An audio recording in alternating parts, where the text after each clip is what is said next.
Assalamualaikum warahmatullahi wabarakatuh. Pada pertemuan kali ini masih dalam materi analisis rasio ya. Kalau minggu sebelumnya sudah kita bahas mengenai apa itu rasio likuiditas. Pada pertemuan kali ini yang akan saya sampaikan adalah mengenai rasio solvabilitas ya. Nah, apa itu rasio solvabilitas? Rasio solvabilitas ini adalah rasio yang menunjukkan besarnya aktiva sebuah perusahaan yang didanai dengan hutang ya.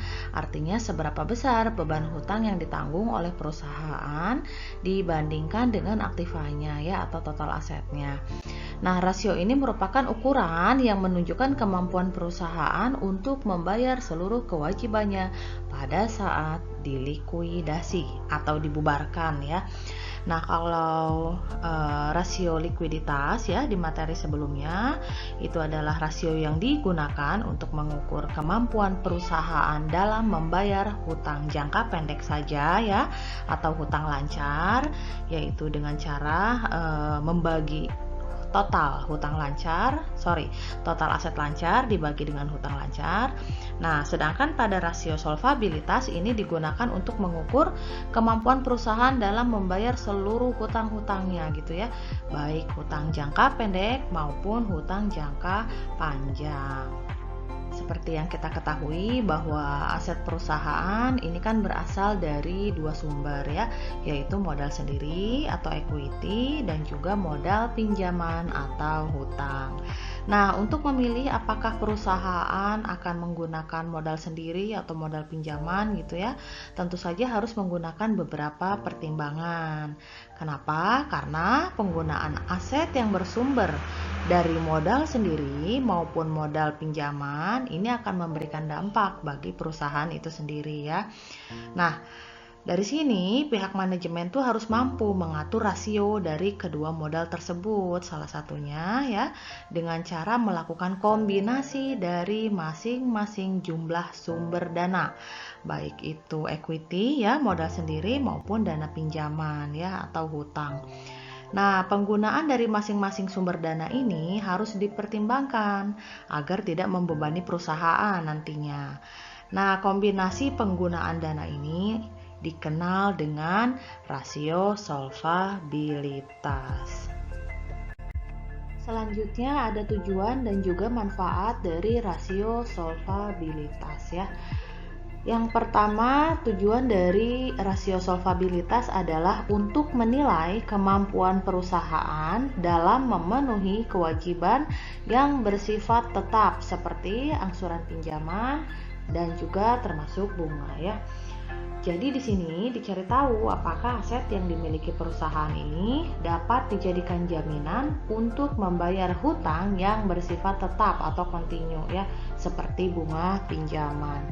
Kemudian yang kedua yaitu untuk mengetahui posisi perusahaan terhadap kewajiban kepada pihak lain seperti kreditor.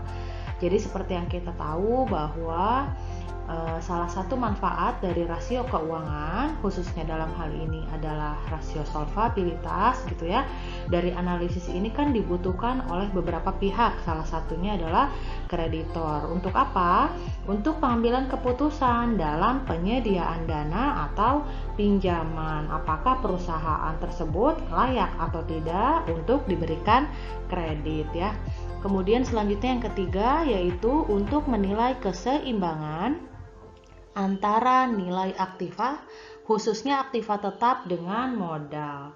Di mana aset ini kan sumbernya berasal dari dua ya, yaitu modal sendiri dan juga hutang. Nah, di sini diusahakan agar aset tetap nilainya seimbang dengan modal sendiri, atau dalam arti kata lain, diusahakan agar aset tetap ini bersumber dari ekuitas. Selanjutnya ada manfaat dari rasio solvabilitas. Yang pertama adalah untuk menilai atau mengukur berapa bagian dari setiap rupiah modal sendiri yang dijadikan jaminan hutang jangka panjang. Jadi di sini dengan melakukan perbandingan ya antara long term debt atau hutang jangka panjang dengan modal sendiri atau equity. Tujuannya adalah untuk mengetahui setiap rupiah dari modal sendiri yang dijadikan jaminan hutang jangka panjang ya. Kemudian yang kedua adalah untuk menilai seberapa besar pengaruh hutang terhadap pengelolaan aktiva. Seperti yang kita tahu bahwa kembali lagi aset perusahaan ini bersumber dari dua, yaitu hutang dan juga modal sendiri ya. Jadi untuk mengetahui berapa besarnya pengaruh hutang terhadap pengelolaan atau perputaran aktiva ya. Nah, dan yang terakhir adalah untuk menilai seberapa besar aktiva perusahaan dibiayai oleh hutang. Di sini dengan cara membandingkan total hutang yang ada ya, baik hutang jangka panjang maupun hutang jangka pendek dengan total aset ya, sehingga dapat diketahui berapa besarnya persentase aset yang didanai oleh hutang.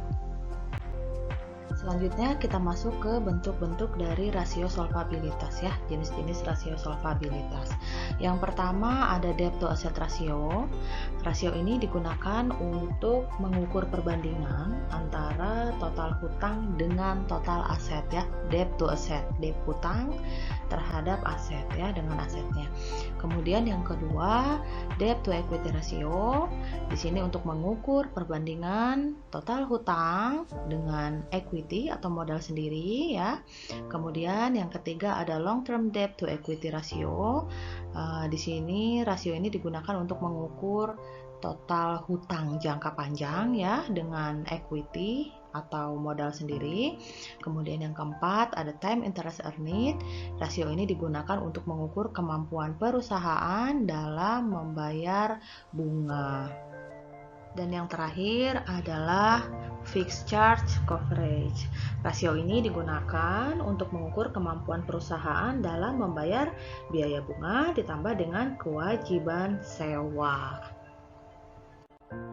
Oke, kita bahas satu persatu. Yang pertama ada debt to asset ratio ya.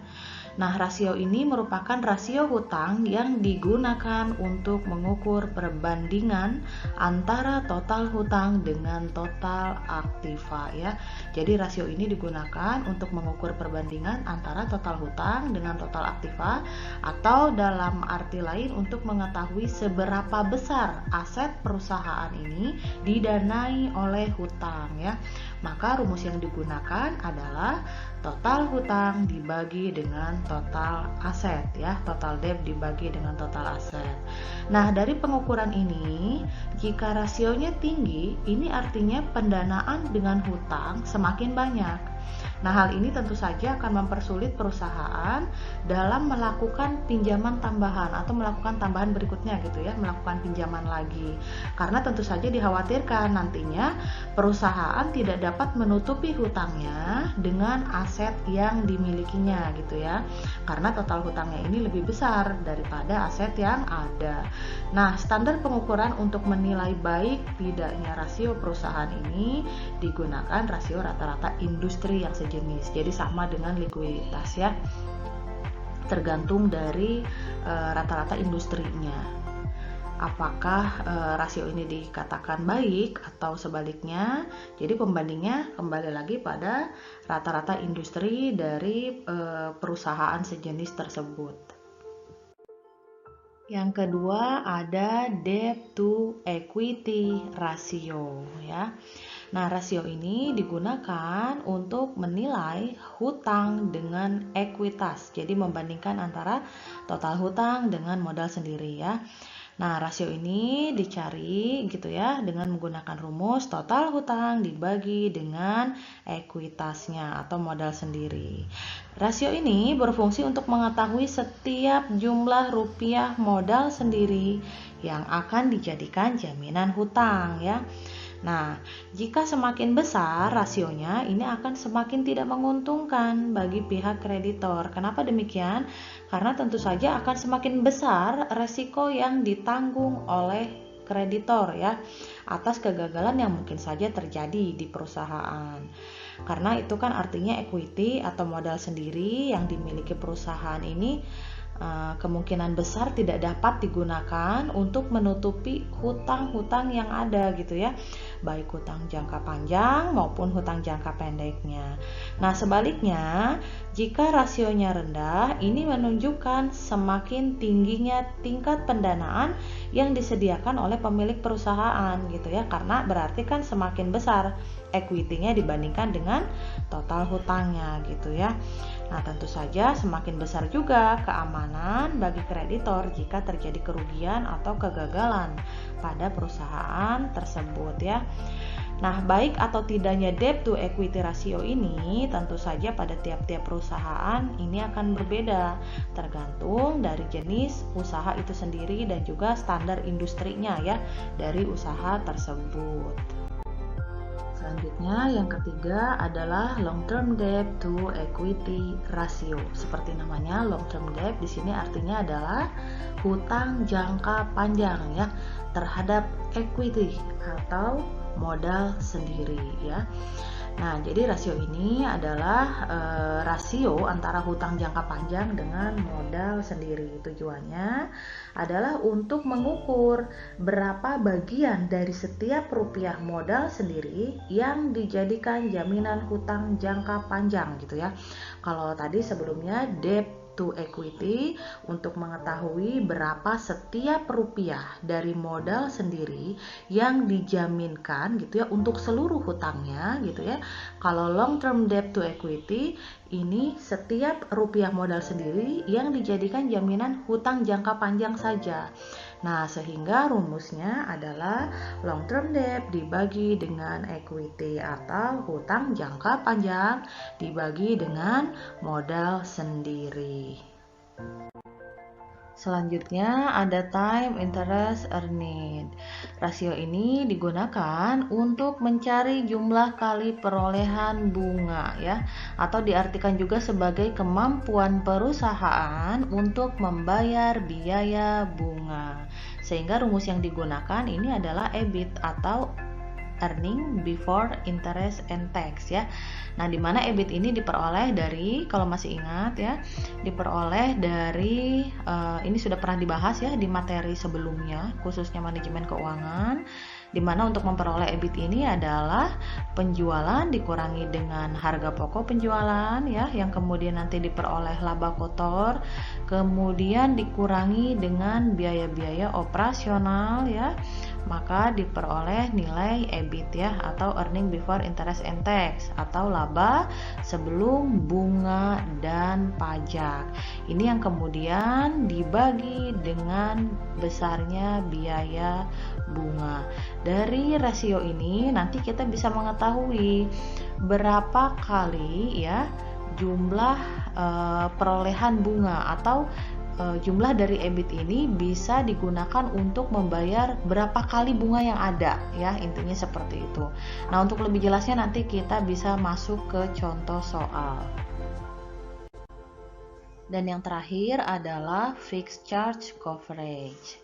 Fixed charge coverage atau lingkup biaya tetap ini merupakan rasio yang menyerupai time interest earned ratio ya.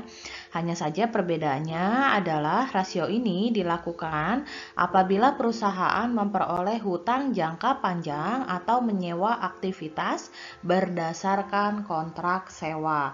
Atau dalam istilah sederhananya ya, agar lebih mudah dipahami, rasio ini tuh digunakan untuk mengukur berapa kali pendapatan operasional perusahaan dapat menutupi pembayaran bunga dan juga sewa. Jadi, kalau time interest earned ini kan digunakan untuk mengukur berapa kali pendapatan operasional dapat menutupi pembayaran bunga saja.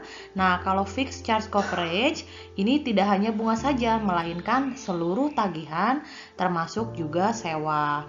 Sehingga rumus yang digunakan adalah EBIT ditambah kewajiban sewa dibagi biaya bunga ditambah dengan kewajiban sewa. Nah, selanjutnya di sini ada contoh soal ya. Ini contoh soalnya sama dengan materi sebelumnya di rasio likuiditas. Ini ada laporan keuangan neraca dan juga nanti pada slide selanjutnya ada laporan laba rugi ya, yang bisa digunakan untuk mengukur rasio solvabilitas yang tadi sudah saya jelaskan ya. Jenis-jenis rasio apa saja? Tadi ada 5. Nah, tapi di sini tidak saya hitung gitu ya, tidak saya jelaskan satu persatu untuk contoh soal pada kali ini. Jadi kalian coba hitung sendiri dari masing-masing rasio solvabilitas tadi gitu ya, berdasarkan laporan keuangan yang ada pada contoh soal hari ini. Jadi misalnya di sini ada neraca tahun 2005 ya. Kita akan coba hitung untuk debt to asset ratio. Maka di sini tinggal kita lihat berapa besarnya total hutangnya.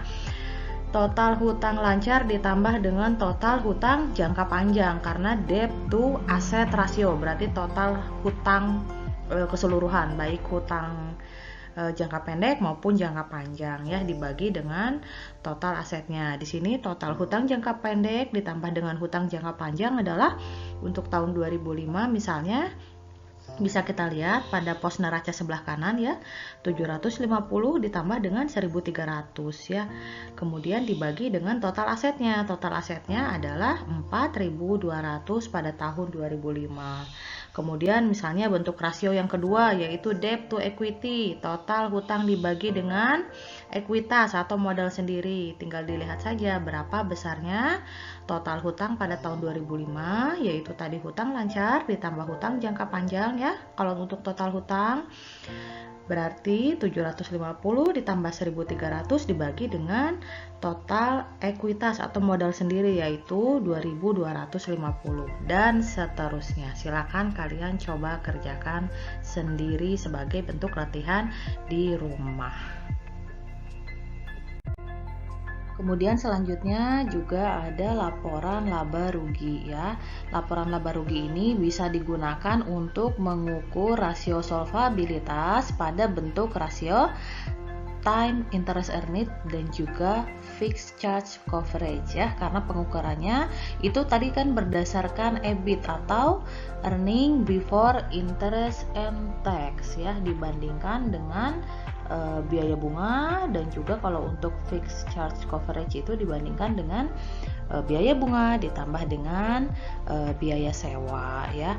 Nah, silakan kalian kerjakan, kemudian kalian interpretasikan sendiri ya, berdasarkan penjelasan yang sudah tadi saya jelaskan dari rumus-rumus yang ada ya. Kemudian kalian buat rasio keuangannya ya untuk rasio solvabilitas berdasarkan contoh soal di laporan keuangan baik di neraca maupun laba rugi ini ya.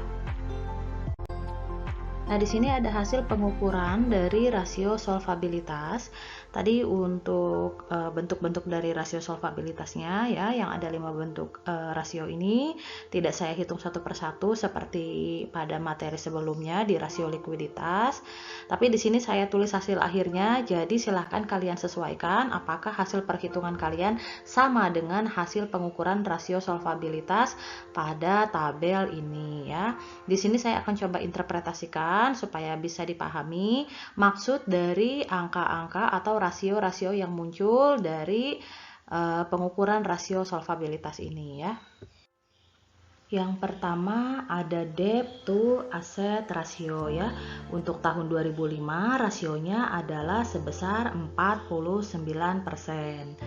Nah, angka ini menunjukkan bahwa dalam 100% aset yang dimiliki perusahaan tersebut, 49%-nya ini didanai oleh hutang, baik hutang jangka pendek maupun hutang jangka panjang ya.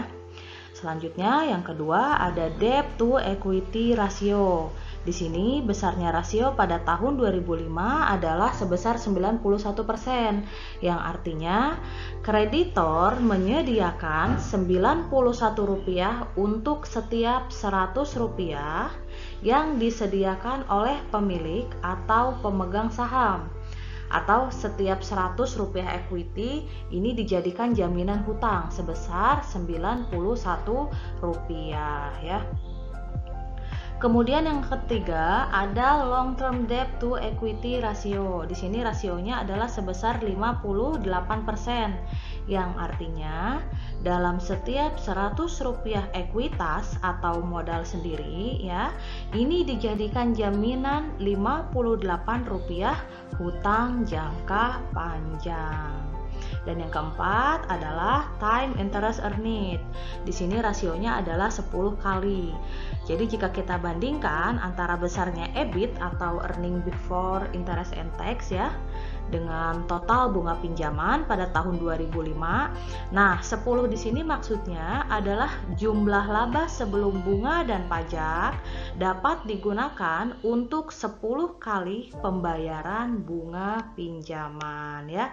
Dan yang terakhir yaitu fixed charge coverage pada tahun 2005.